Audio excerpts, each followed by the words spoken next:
You know, that day, January 8th, 2011, began like all others. You were both doing the work that you love. You were meeting with constituents, which is something that you love doing as a congresswoman. And Mark, you were happily preparing for your next space shuttle. And suddenly, everything that you had planned or expected in your lives was irrevocably changed forever. Yeah, it's amazing. It's amazing how everything can change for any of us in an instant. You know, people don't realize that. I certainly didn't. Yes. And on that Saturday morning, you know, I got this horrible phone call from Gabby's chief of staff. She didn't have much other information. She just said Gabby was shot. A few minutes later, I called her back, and I actually thought for a second, well, maybe I just imagined getting this phone call. I called her back, and that's when she told me that Gabby had been shot in the head. And, you know, from that point on, I knew that our lives were going to be a lot different. And when you arrived to the hospital, what was the prognosis that they gave you about Gabby's condition and what recovery, if any, you could expect? Well, for a gunshot wound to the head and a traumatic brain injury, they typically can't tell you much. Every injury is different. It's not predictable like often a stroke might be predictable, which is another TBI kind of injury. So they didn't know how long Gabby would be in a coma, didn't know, you know, when that would change and what the prognosis would be. Gabby, has your recovery been an effort to create a new Gabby Giffords or reclaim the old Gabby Giffords? The new one, better, stronger, tougher.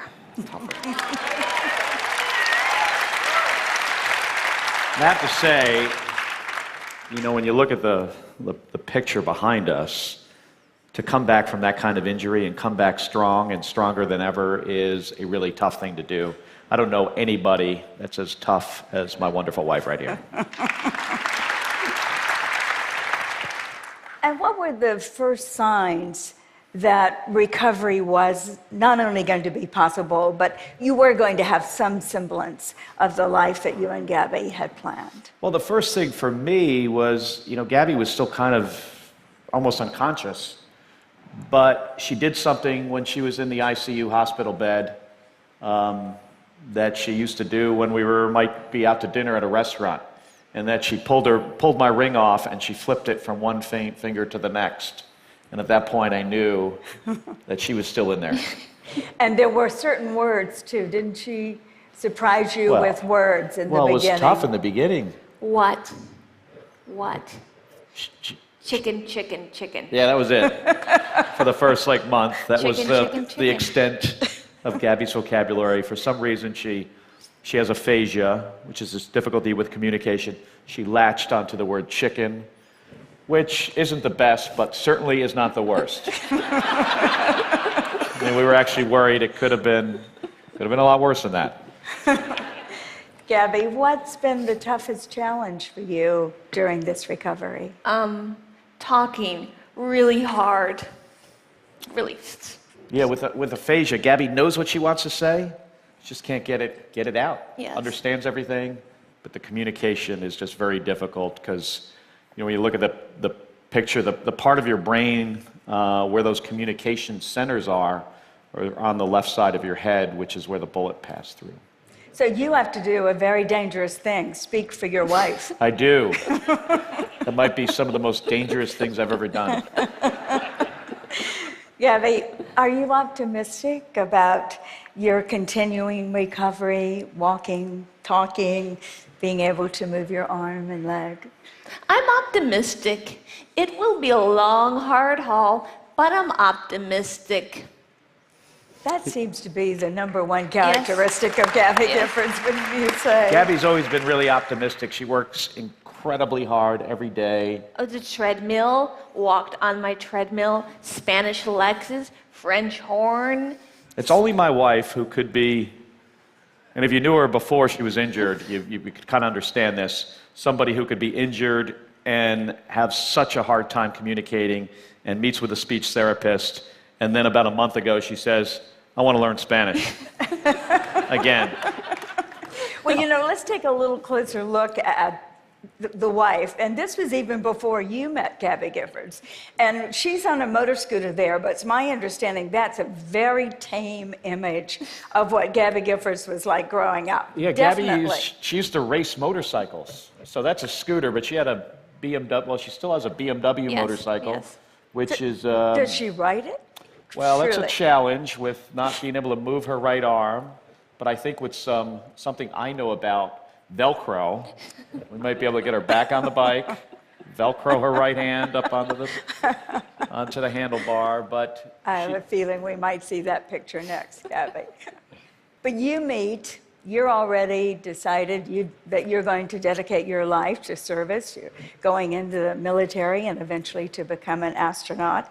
So you meet, what attracts you to Gabby? well, when we met, oddly enough, it was the last time we were in Vancouver. About 10 years ago, we met in Vancouver at the airport on a trip that we were both taking to China. That I would actually, from my background, I would call it a boondoggle. Gabby would, Fact-finding mission. she would call it an important fact-finding mission. She was a state senator at the time. And we met here at the airport before a trip to China. Well, would you describe it as a whirlwind romance? Was No, it love? no. We're good friends. Yeah, we were friends for a Yes, long time.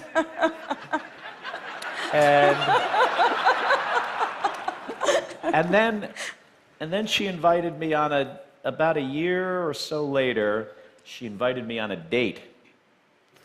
Where did we go, Gabby? Death row. Yes.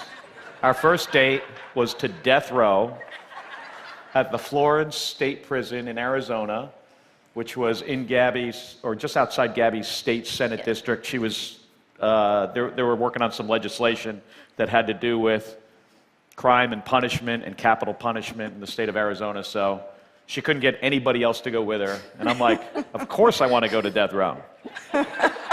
So that was our first date. We've been Yes. together ever since. Yes. Well, that might have contributed to the reason that Gabby decided to marry you. You were willing to go to death row after all. I guess. But Gabby, I guess. what did make you want to marry Mark? Good friends, best friends. Yeah, we were. Best friends. We from, I thought we always had a very special relationship. Yes. And we've gone through some tough times, and it's only made it stronger. Stronger. After you got married, however, you continued very independent lives. Actually, you didn't even live together. We You had one of lived those in commuter Houston. marriages. In our case, it was Washington, D.C., Houston, Tucson. Sometimes we'd go clockwise, sometimes counterclockwise to all those different places. And we didn't really live together until that Saturday morning. Within an hour of Gabby being shot, I was on an airplane to Tucson, and that was the moment where that had changed for us. Right. And also, Gabby, you had run for Congress after being a state senator and served in Congress for 6 years. What did you like best about being in Congress? Fast pace. Fast pace. Well, it was the way you did it. Yes, yes, fast pace. I'm not sure people would describe it entirely that way. Yeah, legislation is often at the colossally slow pace. But my wife, and I have to admit, a lot of other members of Congress that I know work incredibly hard. Yes. I mean, Gabby would run around like a crazy person. Never take a day off, maybe a half a day off a month. And whenever she was awake, she was working. And she really, really thrived on that. And still does today. Yes, yes. Installing solar panels on the top of her house, I have to say. So after the tragic incident, Mark, you decided to resign your position as an astronaut. And even though you were supposed to take the next space mission, everybody, including Gabby, talked you into going back, and you did end up taking. Kind of. The day after Gabby was injured, I called my boss, the chief astronaut, Dr. Peggy Whitson, and I said, Peggy, I know I'm launching in space in 3 months from now. Gabby's in a coma. I'm in Tucson. You got to find a replacement for me. So I didn't actually resign for being an astronaut, but I gave up my job, and they found a replacement. Months later, maybe about 2 months later, started about getting my job back, which is something, you know, when you become this primary caregiver person, which some people in the audience here have certainly been in that position. It's a challenging role, but at some point you got to figure out when you're going to get your life back. And at the time, I couldn't ask Gabby if she wanted me to go fly on the space shuttle again. But I knew she was... Yes. Yeah, she was the biggest supporter of my career, and I knew it was the right thing to do. And yet I'm trying to imagine, Mark, what that was like going off onto a mission, one presumes safely, but it's never a guarantee, and knowing that Gabby is... Well, not only she was not only still in the hospital, on the third day of that flight, literally while I was rendezvousing with the space station, and you got two vehicles moving at 17,500 miles an hour, I'm actually flying it, looking out the window, bunch of computers. Gabby was in brain surgery. Literally at that time, having the final surgery to replace the piece of skull that they took out on the day she was injured with a prosthetic, which is the whole side of her head. Now, if any of you guys would ever come to our house in Tucson for the first time, Gabby usually go up to the freezer and pull out the piece of Tupperware that has the real skull. The real skull. Which freaks people out sometimes. Is that for appetizer or dessert, Mark? Well, it gets the conversation going. But there was a lot of conversation about something you did, Gabby. After Mark's flight, you had to make another step of courage, too, because here was Congress deadlocked again, and you got out of the rehabilitation center, got yourself to Washington, so that you could walk on the floor of the House. I can barely talk about this, so I get emotional, and cast a vote, which could have been the deciding vote. The debt ceiling. The debt ceiling.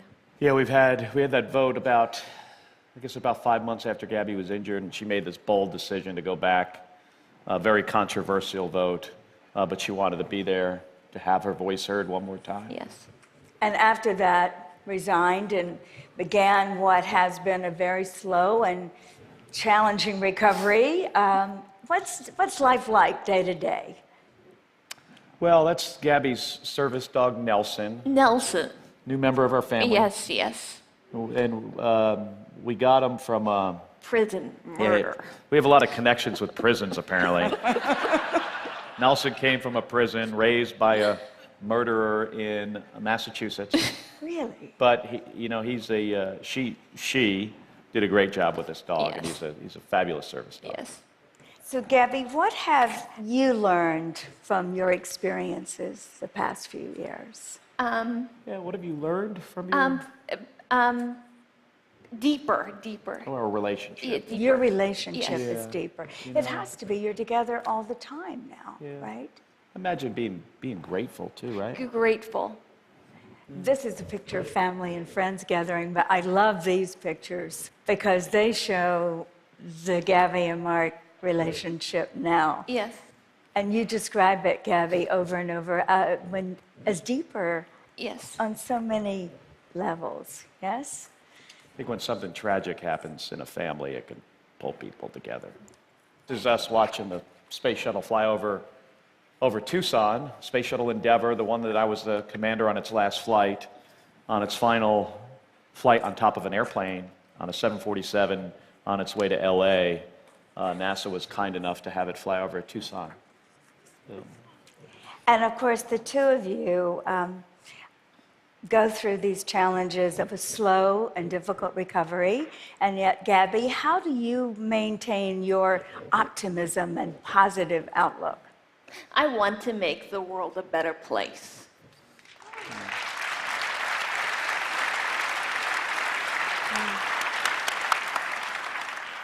And you're doing that, even though your recovery has to remain front and center for both of you.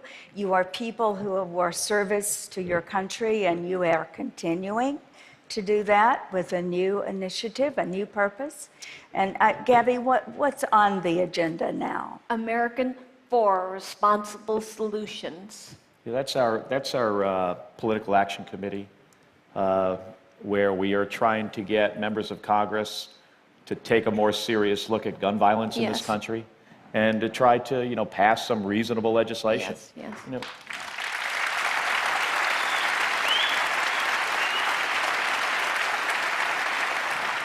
You know, this affected us very personally, but it wasn't what happened to Gabby that got us involved. It was really the 20 murdered first graders and kindergartners in Newtown, Connecticut, and the response that we saw afterwards where, look what's happened so far. So far, the national response has been pretty much to do nothing. We're trying to change that. Yes. There have been 11 mass shootings since Newtown, a school a week the first 2 months of last year. What are you doing that's different than other efforts to balance rights for gun ownership and responsibilities? We're gun owners. We support gun rights. At the same time, we've got to do everything we can to keep guns out of the hands of criminals and the dangerously mentally ill. It's not too difficult to do that. This issue, like many others, it's become very polarizing and political, and we're trying to bring some balance to the debate in Washington. Thank you both for that effort. And not surprisingly, for this woman of courage and a sense of adventure, you just keep challenging yourself, and the sky seems to be the limit. I have to share this video of your most recent adventure. Take a look at Gabby. It was a couple months ago.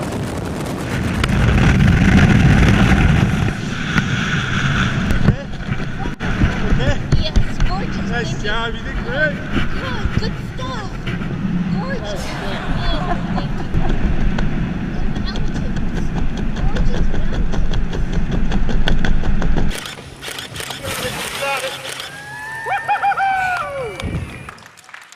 So just say, one of the guys that Gabby jumped with that day was a Navy SEAL who she met in Afghanistan, who was injured in combat, had a really rough time. Gabby visited him when he was at Bethesda and went through a really tough period. He started doing better. Months later, Gabby was shot in the head, and then he supported her while she was in the hospital in Houston. So they have a very, very nice connection. Yes. What a wonderful moment. Because this is the TED stage, Gabby, I know you worked very hard to think of the ideas that you wanted to leave with this audience. Thank you.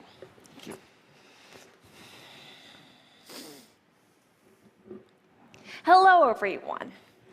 Thank you for inviting us here today.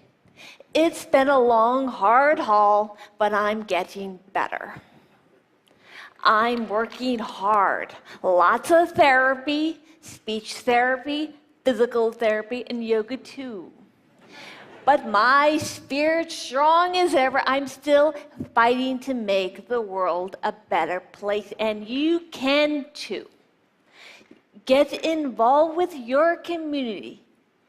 Be a leader, set an example. Be passionate, be courageous, be your best. Thank you very much. Thank you.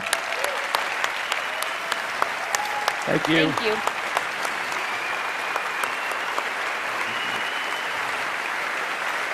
Thank you, everybody. Bye-bye. Thank you.